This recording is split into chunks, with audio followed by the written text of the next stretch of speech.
Welcome. I'm Dave, and he is Christopher Harris. How's it going, Chris? It's going fine. I feel like most of the time in my entire life, probably mostly, but certainly in my childhood, anybody who referred to me as Christopher, I had done something wrong. Well, maybe you have. Let's see how this weekend goes. It's possible. Championship week. And you went to the people for questions for this week's video for championship week.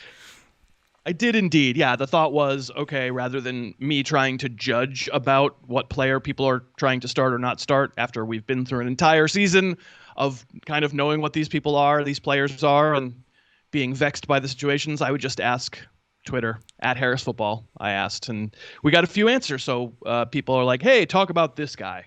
Yeah. So I'm going to go through the list of, hey, talk about this guy as the voice of the people, as I always am. Everyone knows about this about me. I am the voice of the people. So first up, we did an emergency video on Keenan Allen last week because people were scared. And it sounds like people are still scared about Keenan Allen, and rightfully so after what he did last week. Right. We did that emergency episode in which you said, I think I would stay away. And that just proves that Dave Huet is always right, because that would have been the right move. So we're recording this on Thursday. We don't know anything beyond. So there are going to be ranks updates to come, and Keenan Allen will certainly be part of that evaluation process. But seeing him after having played last Thursday, seeing him still not be able to practice on Tuesday and Wednesday, I sort of felt like, okay, that's enough. You know, it's one thing to say always start your studs and they're questionable, but just last week they were great, right? But now this would be 2 weeks in a row of him going in questionable. And it happened with Julio. It happened, it's happened, right? I still think, we keep doing, this is like the third Keenan Allen themed moment in our video lives that we've done here. And I have now lowered him. I had him originally like where he'd normally be, wide receiver 11, thinking, all right, well, he was out there. I've got him around 27 now. I think it's just fine to stay away from him at this point for myself if I had viable alternatives. And Huet, you can tell me if you feel differently, but I would feel like maybe it's fine and I won't feel terrible if he goes off on my bench, because how am I supposed to know? No, I would be in line with you at probably 27, but that still puts him in flex territory. So last week I was right because I was a coward. The Thursday game was really what impacted it. Was I didn't want to sit looking at what ended up happening for those extra days. Switching over to running back for a second, you've got Darrell Henderson rated 22. So that puts him in starter territory, and people are asking, what's the deal? I think I had the impression that some people were asking, why is he not higher? And then other people are like, can I really trust it? And of course, the answer is going to be that we don't know. I mean, for all of this, my ranks that you're going to find, and I'll update them all through the holiday. I'll update them all the way through till Sunday. I don't know any more than you do about what the plan is, other than that Cam Akers is hurt and not going to play against the Seahawks. I don't think it's a great matchup. The Seahawks have played a lot better on defense. Malcolm Brown obviously still potentially involved, but it feels like we're back to the point where we were before Cam Akers became a thing. And when that was happening, we were mostly using Darrell Henderson, and I'm okay with that. But if somebody's saying, well, you used to have Darrell Henderson at, 7, which I didn't, but, you used to have him as a more clear starter for me. I'll say, yeah, and I think the matchup matters. And I do think Seattle's played quite a bit better on defense. The first half of the year, rightly so, we were looking at them as a disastrous defense, and I just don't think they are anymore. But Henderson is a good player who really didn't lose his job because he turned bad. He lost his job because the Rams decided, let's go with a power back. Let's go with a bruiser, someone who can handle a big workload and run between the tackles. And that isn't so much Henderson, but I think he'll be worth starting. Yeah, and spoiler alert, he may come up later in the show for those who are sticking around. Indeed. All right. People are asking, we got another wide receiver question. We've got Manny Sanders. You have him ranked 24, and Drew Brees was rough last week. Yeah, he was. Yeah. So people are saying, hey, could you just talk through what the process of Emmanuel Sanders? I mean, on the one hand, the process is no Michael Thomas now. We know he's done for the rest of the regular season. They're talking about him being back in the playoffs, but yeah, we'll see. And then on the other hand, did Emmanuel Sanders really get any kind of deference? Did he get any kind of positive treatment, like he's going to be the next Michael Thomas. I mean, the answer is no. But of course, the answer is that Drew Brees had a hard time completing any passes to wide receivers for like half that game, and frankly was terrible. And you're weighing the idea that Emmanuel Sanders is the Saints' best receiver. Otherwise, it's like Lil Jordan Humphrey and a bunch of dudes. Traquan Smith. I mean, the next. I'll never forget the Roto-World blurb, Dave, where they told me that Traquan Smith was better than Emmanuel Sanders. I'll never forget it. I will take the number one receiver in an offense that theoretically should be passing a fair amount, and under the Hall of Fame quarterback hopefully was rusty. But of course, the reason not to go crazy is because what if it's not rust, and or what if he's still hurt, and or what if he's just old and not ready to be Drew Brees anymore? Of course, that's a scary factor as well. So I'm coming down on kind of a wide receiver 3 midpoint, but I think he's usable. All right, shifting over into our DraftKings. We've got our DraftKings contest that I hope you all know about by now. We're going into week 16. Considering it's the last week. It's the last week. If you have just found us, we do this fun contest, and you should play this week. But we do the 4-week chunks. So this is week 16. So we will crown a winner for this 4-week chunk to get a Skype session with you, Christopher. Again, you're in trouble. Again, I feel like I did something wrong, but yes. So I'll take a look at last week. The winner was Lefty 0926 with 207 points. Ooh. But right now, the leader of the pack for the 3 weeks in this chunk is Sean OC with 555 points. Pretty good, Sean OC. Yeah. I was like a yard and a half of T.Y. Hilton away from catching. I was real close last week. Stinks. Yeah, we were real clustered. So our two scores, we were 13 points apart. So I actually cashed last week. But our 13 points separated us by 175 spots. Amazing. Yeah, it was a huge scoring week and a lot of chalk. Yeah, it really was. Yeah, I think Jalen Hurts basically just carried me, and I got lucky with a cheaper guy. So let's see if I could do that again. We're going to talk about our lineups. We'll go quarterback on through, because that's how I like to show the graphics. So whether you started a quarterback or not, I know you didn't go Aaron Rodgers. I did not. You can't, because you can't.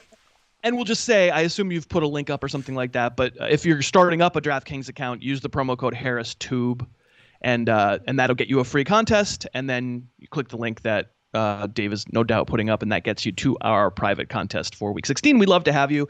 It'll be like 850 of your closest friends you'll be playing against. So, yeah, if I couldn't have Aaron Rodgers, I'll do Patrick Mahomes. I'm going to spend up. And it's not like I think the Falcons' defense is terrible. I think they've actually improved quite a bit, but I just like, this is it. If this is it, I'm going to go out with a pretty good stack of Chiefs. Let's put it that way.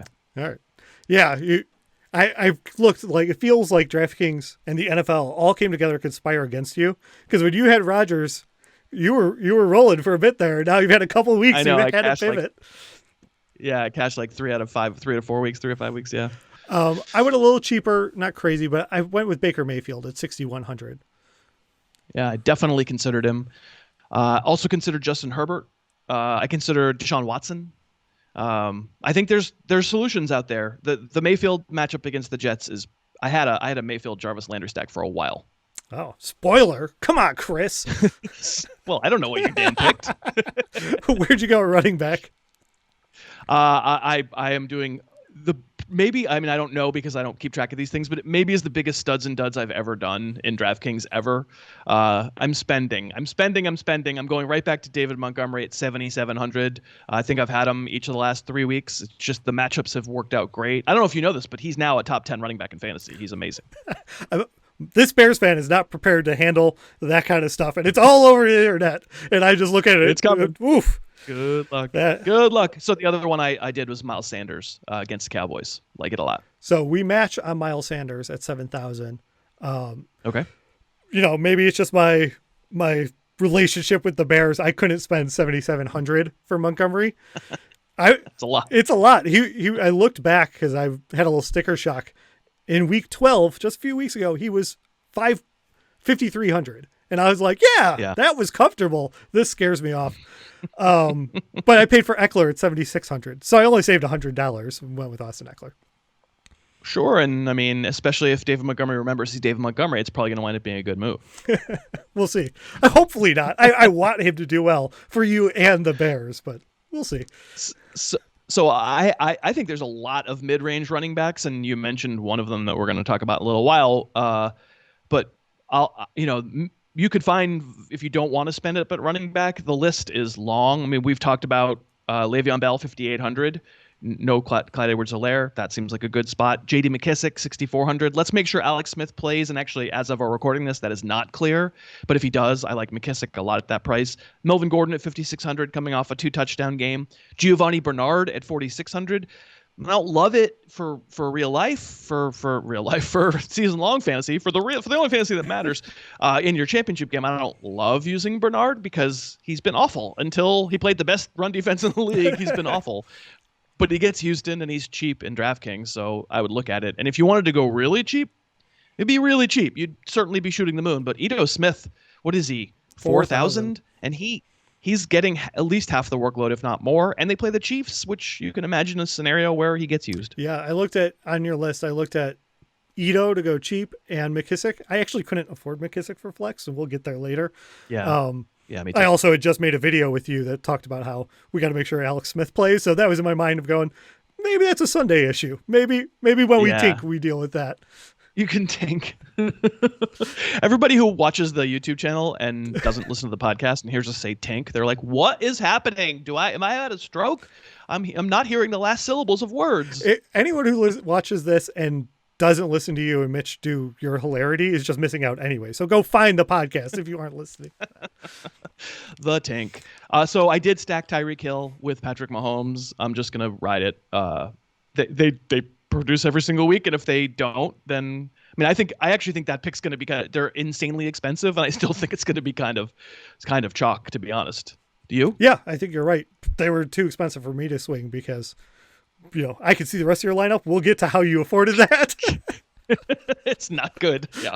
I don't hate the wide receivers, right? So I have, I hate the third wide receiver, but I don't hate the second one. Russell Gage at 5,100 in the same game. There's not going to be any Julio Jones. I would love to be able to afford Calvin Ridley. That would be great. Not in this lineup. I couldn't possibly do it, but he'd be on my also ran list. But not just because Russell Gage scored past couple of weeks, but also because he actually almost scored a long bomb that would have won the game last week. I'll take the shot. I think with no Zacchaeus, things are the second receiver job sort of congealing around him. Yeah. Oh, and my third receiver, Jaylen Guyton, because he's 3,200. And if Keenan Allen plays, then it looks a lot less attractive. But there aren't any other $3,200 receivers that I could use, so I might leave Guyton in there anyway. He's played when Allen has been in there. He's played more than Tyron Johnson has. Tyron Johnson's $800 more. So I hate it, but I have him. 3,200 in PPR league. You only need a couple catches to just say, okay, I broke even, and everyone else can carry me. Right. So I stacked Jarvis Landry at 6,900. And then I paid up a little for Robert Woods. I looked at Ridley and couldn't afford him either. I have a much more even keel lineup than you. Well, every lineup's more even keel than yours, but shut up, dude. But I did have to pay down for my third wide receiver as well. I went with Darius Slayton at 3,800. Is between him and Judy, and it just felt icky either way I went at that price, but you want Daniel Jones in there, though, obviously. If Daniel Jones can't play, I think you got to get off that. Yeah. There's a little tink to be done there. Other guys I looked at, definitely Ridley, definitely Landry, Rashard Higgins. I could see a Mayfield, Landry, Higgins stack, to be honest. It could work because the Jets are terrible against the pass. Taron Johnson I mentioned, and then T. Higgins. I don't want to use T. Higgins in any stretch of the imagination, but 4,700, he's awfully good, and I don't think we're going to have Tyler Boyd because he had a concussion, so at least it was only something like 13 pass attempts for the Bengals against the Steelers, but under the presumption they have to throw a little more, Higgins is an awfully good player for that cheap of a price. Where'd you go for tight end? I also just am a huge Bear worshiper. So decided Cole Kmet had to be on. In fact, if we'd started from the beginning, I would have said Cole Kmet has to be in my lineup. Where do I go from here? Oh, that Mahomes guy, he's all right. That's a lie, but he's cheap. He's 3,000, and he's playing every snap now. You say that, but I often start building my lineups by locking in a cheap tight end in defense. That's actually physically how I normally start these things. But I didn't lock in Cole Kmet. Who did you lock in instead? I went with Hooper, so I stacked another Cleveland guy. Yeah, he was a consideration for me. He didn't make my final list of considerations, but I thought about Noah Fant as a mid-price. I mean, everybody's mid-price but Kelsey, but as a sort of a mid-price decent, I think he'll be fine. And then if you wanted to go cheaper, but not quite as cheap as Cole Kmet, Dallas Goedert. I'm good. I'm good with Dallas Goedert too. I'm sure it's not a surprise. I looked at Dalton Schultz because, again, we got the Dalton to Dalton pass last week, and it just makes me happy. Do you love the 2-catch, 7-yard, 1-touchdown games? Because Dalton Schultz is your man. Hey, I cashed last week with him again, so he's doing what I need to do. You thought about it, right? All right, so my flex, I have Darrell Henderson. We referred to him before. 4,500 for a starting running back. I understand why people would have a question about using him in season long because it's been a little while, right, since you felt comfortable using him. But at that price in DFS, I think it's time to use him. And I played J.K. Dobbins. He's 6,200, so he's not as cheap as the other options we gave. And that's where I have some flexibility, this weekend when it comes to it, where I can change out Dobbins and get off Slayton depending on what goes. But I like Dobbins. He's 6,200. It just gives me some options by putting him in the flex. I hear you. And at defense, I did not go with the minimum. Woo! I'm the greatest. I'm maybe the greatest DraftKings player there's ever been. I spent $100 more because I had $100 extra, and I picked those Jets. And they're going to crush your Baker Mayfield and make you cry. That will be sad. I didn't have the $100, and so I ended up with the Falcons, and I think it might be the cheapest defense we've had all year. I don't know if we've gone under 2,000 available, and they're only 1,900. I can't believe you didn't go for it. I noticed you didn't say, and I'm going to crush your Patrick Mahomes and Tyreek Hill and make you cry. I'm shocked that you didn't say that. Yeah, well, cognitive dissonance. I didn't want to lead into it that hard. So I think that'll do it. That's it for the whole season. This is the last one of these we're doing. Yes. I've got all festive for you guys. Thank you for joining us all season long. Please join us in the contest. Like Chris said, it'll be like 850 of your closest friends. Come celebrate post-holidays. The link is below in the show notes. If you don't have an account, sign up and use the promo code HarrisTube and you'll get a free entry. And thank you, Chris, and thank all of you for being here all year long. Bye. Thanks so much for watching. Please, please, please smash that like button, write a comment, tell us who else you'd like to see us review film on, and of course, best of all, please subscribe to our channel and then click that little bell above the subscribe button and you'll be notified whenever we post a new video.